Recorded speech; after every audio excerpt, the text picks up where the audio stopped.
So hi friends, praise Lord, welcome to gospel. బాగున్నారా? నేను బాగున్నాను. We are in the eleventh season right now కదా. నేను good Friday కన్నా ముందు సండేనే మనం పామ్ సండే అని పిలుస్తాం.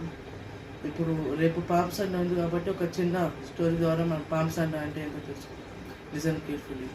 అయితే జీసస్ జెరూసలేం వీధులలో ఒకరోజు వెళ్తుండగా ఒక ప్రాంతం రాగానే తన డిసైపుల్స్తోని యేసయ్య డిసైపుల్స్ వచ్చి అక్కడ ఒక కట్టబడి ఉన్న గాడిదని మీరు విప్పి తీసుకురండి, నా యొద్దకు తీసుకురండి అని చెప్తారు.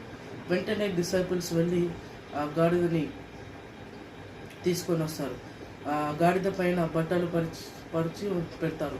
అయితే యేసయ్య దానిపైన కూర్చుంటాడు.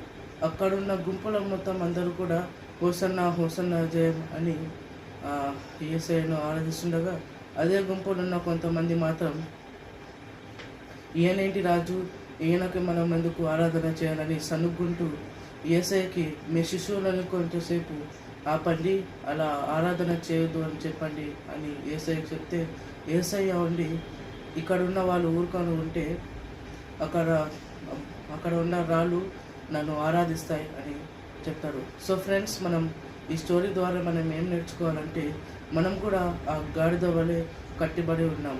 మనం ఎన్నో పాపాలు చేసాం, దొంగతనాలు చేసాం, అబద్ధాలు, ఎన్నో పాపిష్టి పనులు చేసాం. కానీ ఇప్పుడు మన దేవుని దగ్గర రావాలి, దేవునికి మన హార్ట్లో ప్లేస్ ఇవ్వాలి ఫ్రెండ్స్. ఎన్నో జీసస్ మన కోసం చనిపోయి తిరిగి లేచాడు.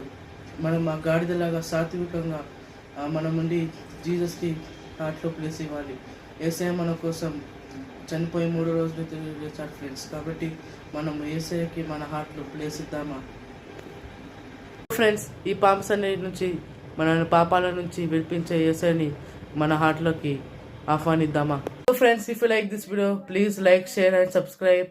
Thank you. God bless you.